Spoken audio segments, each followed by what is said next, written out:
Bonjour, je suis Diane Rioux, animatrice curieuse, investisseuse et aussi ange immobilier. Bienvenue dans l'épisode 1 de cette nouvelle série de podcasts qu'on appelle Deal et Confidence. Dans cette série-là, on va jaser avec des investisseurs qui ont réussi un deal. On va l'analyser en détail et on va apprendre tout plein de secrets. Cette semaine, mon invité, c'est Samuel Lapointe, qui est consultant et investisseur immobilier à temps partiel. Il a réalisé plusieurs transactions avec mon prospecteur. Un deal en particulier, celui de Saint-Jérôme, une maison bachelor qu'il a payé 220 000 alors que la valeur marchande est de 300 000 Donc, on va voir comment il a fait sa prospection, incluant les méthodes qu'il a utilisées pour approcher les propriétaires. On va apprendre aussi qu'est-ce qui l'a motivé à aller de l'avant avec cette propriété-là. Il nous raconte tout ça en détail, ses démarches pour conclure la vente également, ses outils, comment il est outillé pour faire ses suivis de façon efficace.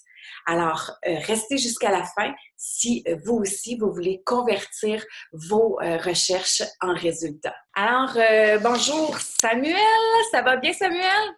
Oui, ça va bien, toi, Diane? Oui, ça va super bien, merci. Alors, Samuel Lapointe, consultant et investisseur immobilier à temps partiel, mais qui Oui. a trouvé un super deal avec, je sais pas, je crois avec mon prospecteur.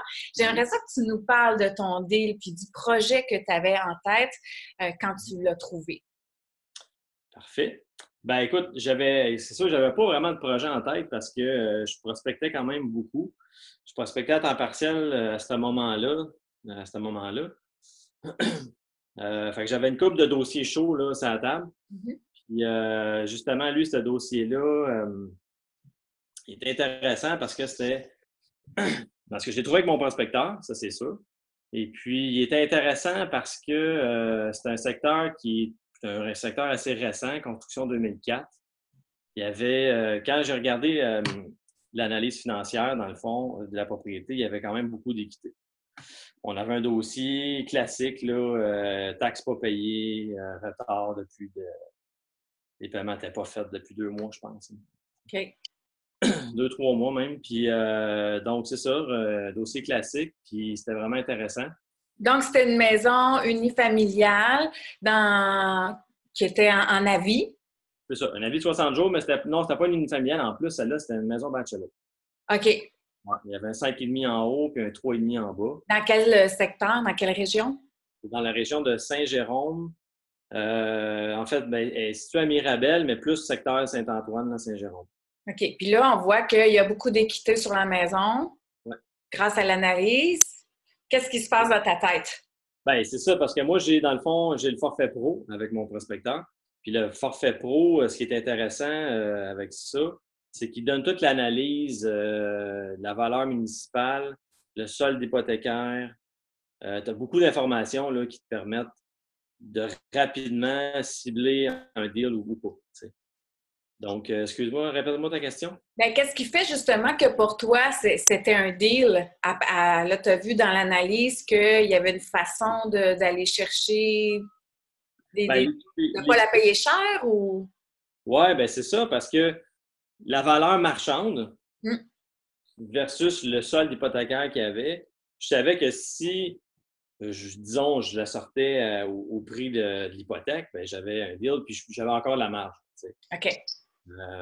J'avais encore de la marge. Si je peux donner les chiffres, dans le fond, c'est que la maison est évaluée municipale à 273, mais marchande autour de 300. Et il y avait un solde hypothécaire. Zut, j'avais sur mon ordinateur en haut, mais on a changé de place. Donc, de solde de 205, je pense. Oh, OK. Oui, c'est ça. Donc, il y a de quoi à faire là. Qu'est-ce que tu te dis là, quand tu es rendu là? Ben là, je regarde les dates, quand est-ce que l'acte est sorti. Je le sais qu'il faut quand même que j'agisse rapidement. Là. Les fêtes approchent. La vie de 60 jours, je me souviens plus si ça faisait longtemps qu'elle était sortie. Je sais qu'il y avait quand même des retards. Fait que je savais que la banque n'allait pas niaiser avec ça. Puis si la banque reprenait cette propriété-là, c'est une belle maison, ça serait vendu rapidement. OK. Puis je sais que c'est ça, il y a beaucoup de monde qui prospecte quand même, puis je voulais comme être dans les premiers. Bon, comment tu as fait, là? Concrètement, tu as trouvé le nom du propriétaire? Ça, c'est une autre fonctionnalité qui est intéressante avec mon prospecteur. Tu as l'option 411, tu cliques dessus, puis ça te sort. Si la personne a un numéro de téléphone terrestre, je veux dire, à la maison, tu es capable rapidement d'avoir le numéro de téléphone. OK. De plus en plus, on a de la misère à les avoir parce que tout le monde a des cellulaires. Puis effectivement, ce cas-là en particulier, j'avais pas de numéro de téléphone, fait que j'avais pas de choix de téléphone. Qu'est-ce que tu as fait? Vu que tu n'avais pas de numéro de téléphone? Ben, tu vas cogner, tu n'as pas le choix. OK! Ouais, c'est ça. Faut que tu rentres en contact. L'idée, c'est toujours de rentrer en contact avec le propriétaire parce que c'est vraiment le contact, le one-on-one avec la personne.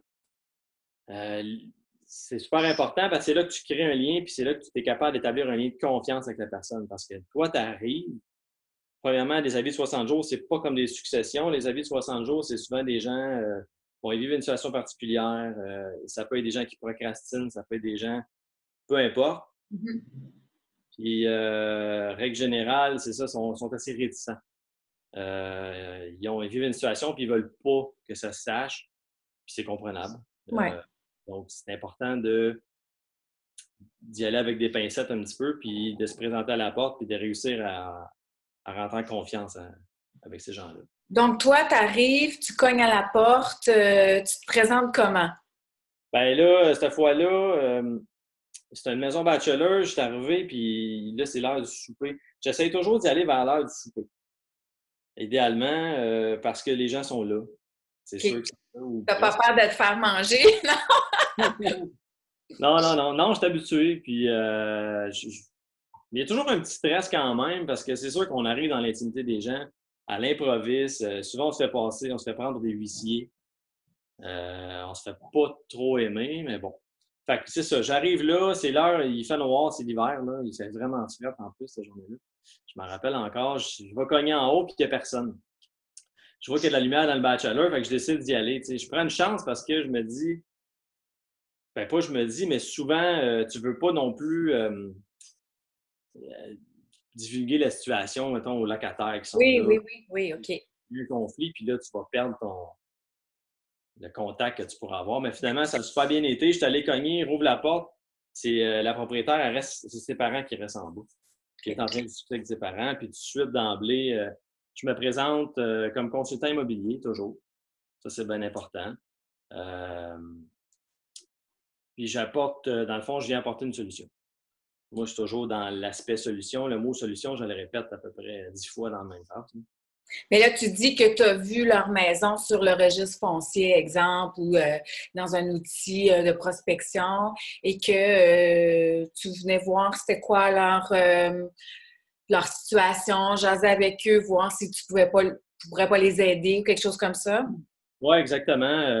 Dans le fond, j'arrive puis je dis, tu sais, je viens pour, soit, je vais le dire, souvent je vais le dire, là, je viens pour votre avis de 60 jours ou je viens pour votre situation avec la banque.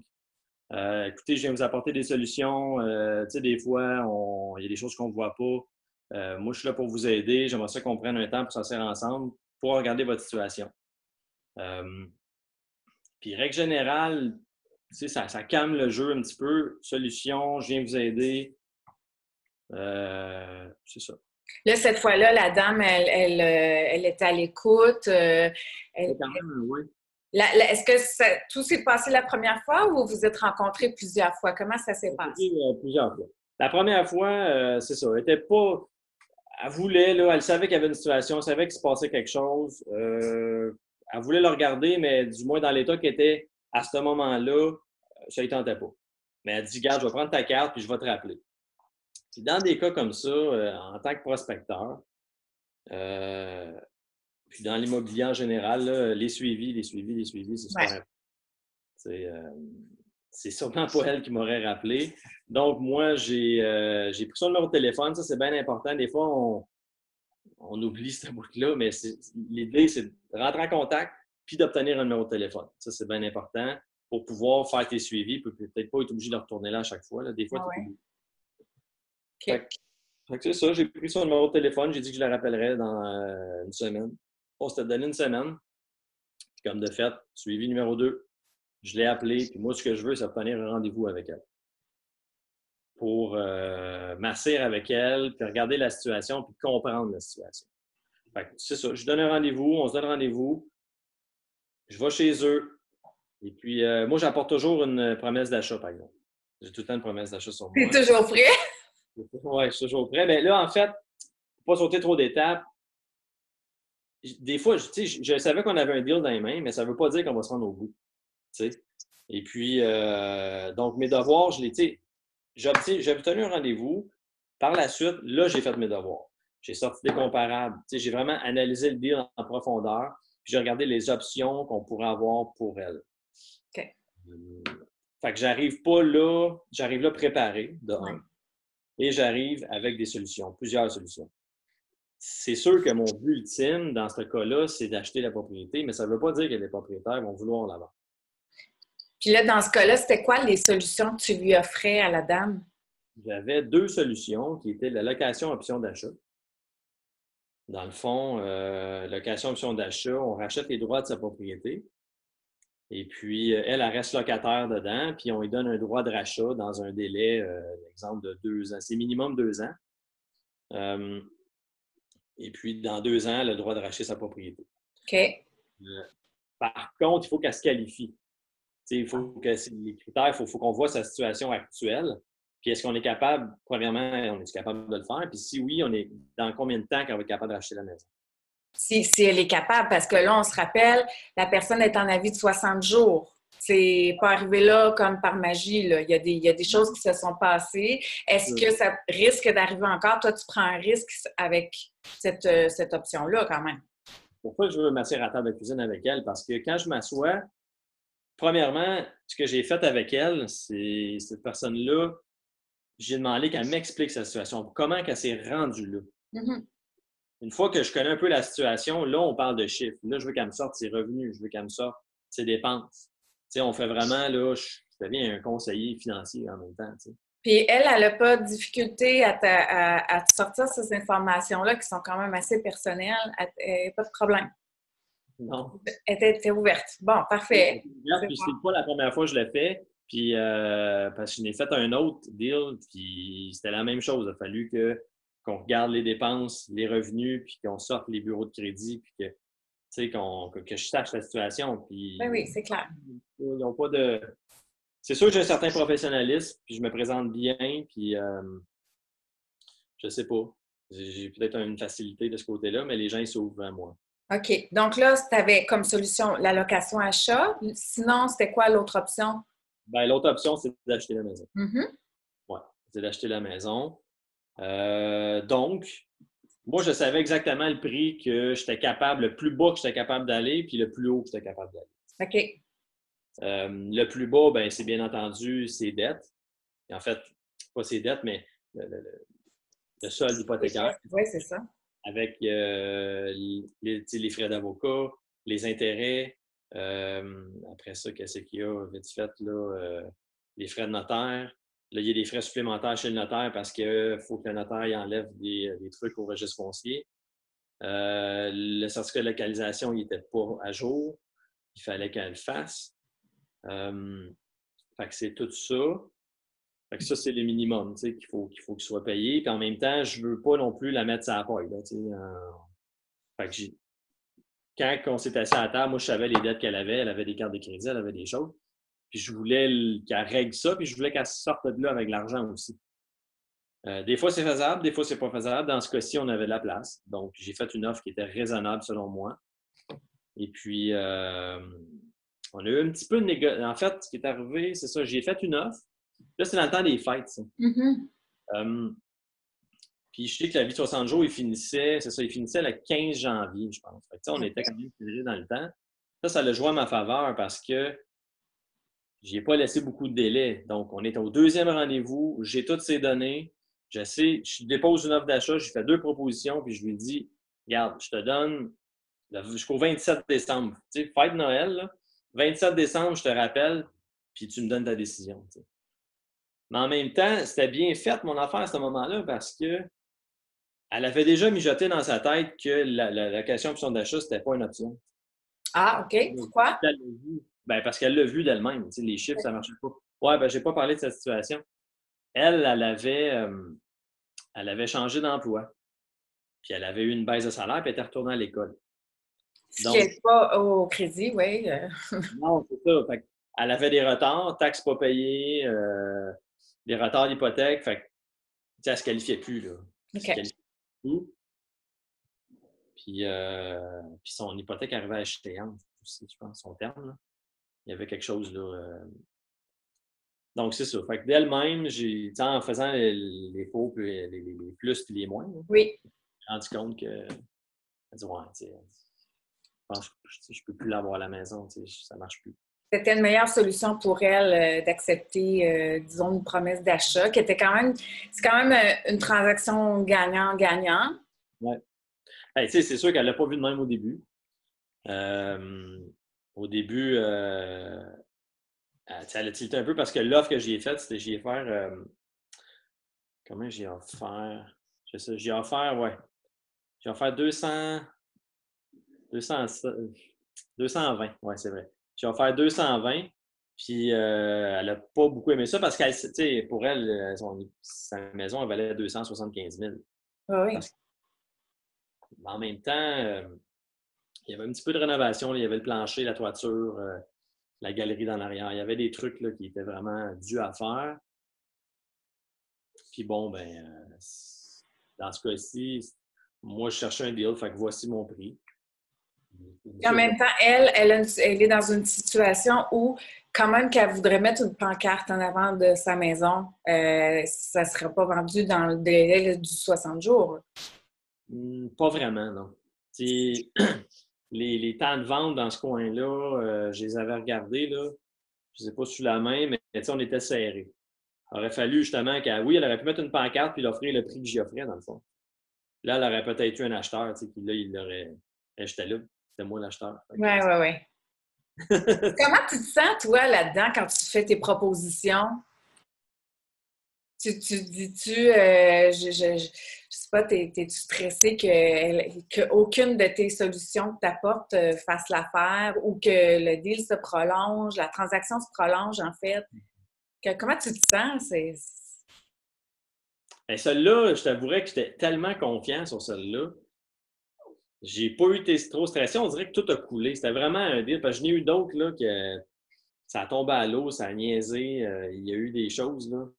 Il y a eu des gens qui sont arrivés en arrêt de moi qui ont fait des meilleurs prix. Fait que, tu sais, oui, t'es comme. Mais celui-là, j'étais assez confiant. Deux petites secondes de mon chien avec toi. Laisse-le. Couche-toi. Non. On va sortir tantôt. C'est bon. Puis, Euh, raconte-moi, Samuel, au niveau de tes vérifications diligentes, qu'est-ce que tu fais, toi, avant de... Premièrement, il faut que je m'assure que la maison est bien au nom de la personne. OK. J'ai besoin de l'acte de vente. J'ai besoin de savoir si la personne est en droit de vendre sa maison. Fait que c'est parce que si on fait tout ce processus-là, on arrive chez le notaire, puis la maison, je ne sais pas, il y a une curatelle ou peu importe, Oui, il y a oui. quelque chose qui fait qu'elle ne peut pas. Ensuite de ça, c'est ça. Une fois que, ben, en fait, une fois que c'est accepté, là, l'offre, là, c'est sûr qu'on rentre dans l'inspection. Euh, Qu'est-ce qu'on a fait d'autre? L'inspection, vérifier si elle a le droit de vendre la maison. Ouais, c'est ça. Là, dans ce cas-là, Samuel, il y avait, tu me disais qu'il y avait sa fille qui habitait Ses dans... parents qui restaient en bas. Ses parents, elle, c'est la fille, elle, c'est sa maison, puis ses parents restaient dans le bachelor, en bas. Comment Mm. ça s'est passé? Tu as gardé Est-ce que tu as gardé les gens en logement, en location chez vous ou ils sont allés ailleurs?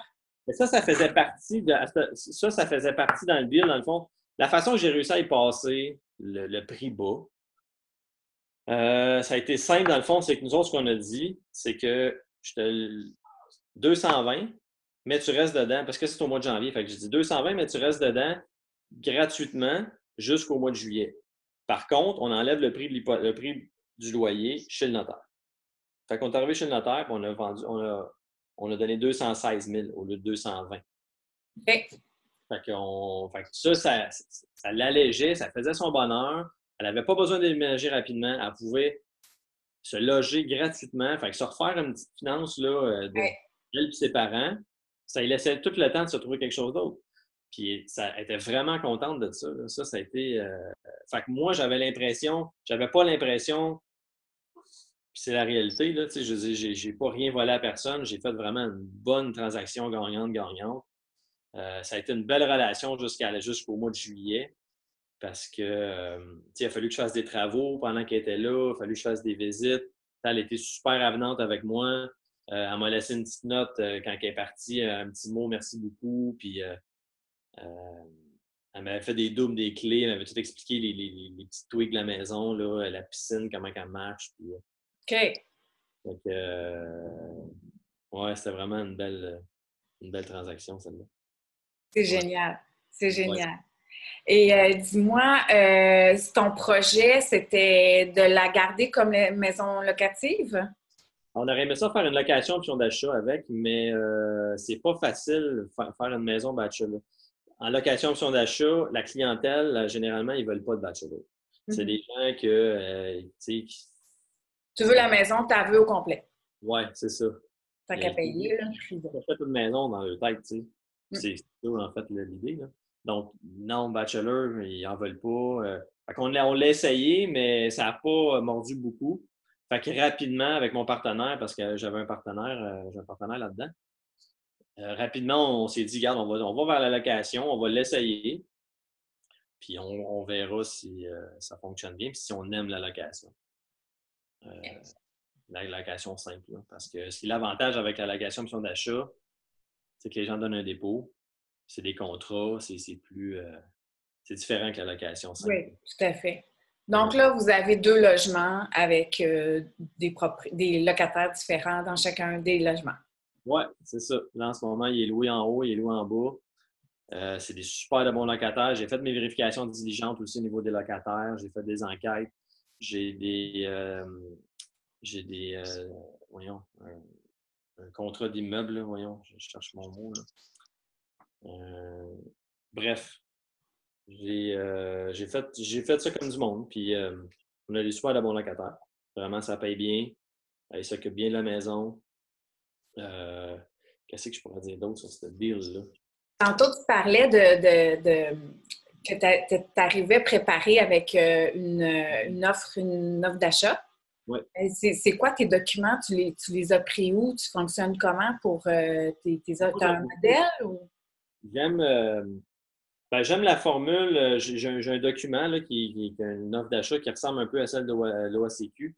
Je trouve qu'elle est assez complète, elle est simple. Je la comprends bien, puis je suis à l'aise avec elle. Je suis à l'aise de l'expliquer aussi aux gens quand que je dépose la promesse d'achat. Okay. Parce que quand je dépose la promesse d'achat, je la lis avec eux. Souvent, il y a des questions, il y a beaucoup de questions que je réponds. Puis c'est ça. Elle est vraiment simple, là. Je l'aime OK. bien. Oui. Fait que ça, toi, tes outils, quand tu travailles, même si c'est à temps partiel, tu prospectes, puis tu as des outils. C'est quoi tes outils en général, en Ben, particulier? mon outil de prospection, c'est sûr, c'est mon prospecteur. Il en existe d'autres, mais mon prospecteur, je suis à l'aise avec lui, je le connais bien. Euh, je suis capable aussi rapidement de me faire une route. Je travaille avec mon prospecteur, Google Maps OK. et Google Agenda. OK. Suivi, dans le fond. C'est que je rentre mes dossiers intéressants dans mon Google Agenda pour mes suivis de téléphone. Ma route, je la mets dans mon Google Maps, je me crée une route. Fait que je m'envoie dans l'auto, puis je sais que j'ai ma route prédéfinie. J'essaie de ne pas trop virailler en rond, là, parce que tu peux rapidement passer beaucoup de perte de temps dans l'auto là, à te promener, puis faire comme ah non, finalement, il y avait elle qui est à côté. Puis, euh, il y a ça, il y a ça. J'avais un outil aussi qui était intéressant, c'est une plateforme qui s'appelle Trello. OK. Euh, je l'ai utilisé pendant un bout, mais là, j'ai essayé de me créer un CRM. En tout cas, j'ai essayé de trouver d'autres choses avec Excel. Là. Je suis en train de me faire un autre Excel pour être capable de sélectionner, en tout cas, créer des groupes et me sélectionner. Trello il était plus difficile à travailler un petit peu. OK. Ben, dans le nouveau prospecteur, je te dis ça comme ça, il y a un entonnoir qui agit un peu comme un, en fait, c'est un CRM. Tu pourras aller visiter ça. En terminant, Samuel, dis-moi, est-ce que tu retiens quelque chose de ce deal-là dont tu nous as parlé en particulier? Ça serait quoi la leçon que tu retiendrais? Ou ce que tu ferais ou ce que tu ne referais pas? Qu'est-ce que je referais pas? Qu'est-ce que je referais? Des deals de même, j'en ferais tous les jours. Oui, parce que c'était quand même, je l'appelle un bon coup de circuit, celle-là. Là. Tu sais, les ratios étaient là, tout était là, les conditions étaient bonnes. J'avais pas trop de compétition non plus sur ce deal-là, parce que des fois, c'est ça, comme je dis, tu as de la compétition au bout. Celle-là, je n'avais pas. On dirait que personne ne l'avait vu passer, je sais pas. Personne n'avait fait ses suivis comme tu l'as fait.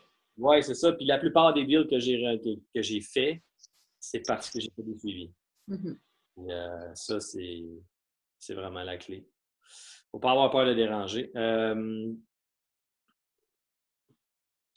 Répète-moi ta question, excuse. Qu'est-ce que tu retiens de ce deal-là? Qu'est-ce que tu referais de différent ou de pareil? Quand j'avais été en avant de la maison, c'était à l'heure du souper. Puis, il y a toujours un petit quelque chose en dedans qui travaille quand tu viens pour aller cogner une porte. Puis je me rappelle que je ne l'avais pas écouté. Puis ça, c'est bien important. Puis je m'en rappelle. Puis grâce à ça, j'ai réussi à l'avoir. Puis je suis très content. De ne pas écouter. La minute, là, il y a comme 3 secondes qui se passent là, qui te dit « Vas-y pas, là, ben. » Vas-y pareil. C'est ça. C'est dans ce moment-là qu'il va se passer de grandes choses. T'sais. Super, Samuel. Merci beaucoup. En terminant, une citation qui te suit, une citation d'un être connu ou inconnu. En fait, je ne sais pas si elle est connue. Honnêtement, je ne sais pas d'où elle vient. J'ai l'impression que c'est vraiment moi qui l'ai inventée, mais peut-être pas. Mais je pense qu'il n'y a pas de mauvaise propriété, il y a juste des mauvais prix. Il n'y a pas de mauvaise propriété, il n'y a que des mauvais prix. Exactement. Toute propriété est bonne si le prix est bon. OK. Ben, merci beaucoup, Samuel. Ça fait plaisir. Au plaisir. Je te souhaite bien d'autres deals encore. Merci beaucoup. Bye. Bye. C'est pas tous les jours qu'on peut réussir un coup de circuit comme Samuel l'a réussi, mais avouez-le, il était préparé, il avait des propositions, il apportait des solutions à ses prospects, mais surtout, il a fait ses suivis. Alors, imaginez que ce serait vous. Je vous mets au défi cette semaine de cogner à des portes, d'aller parler à vos prospects ou à vos propriétaires. Et si vous en avez plus qu'un, vous pouvez faire comme Samuel et essayer la fonction route de mon prospecteur. Là-dessus, je vous dis à la prochaine dans un autre épisode de Deal et Confidence.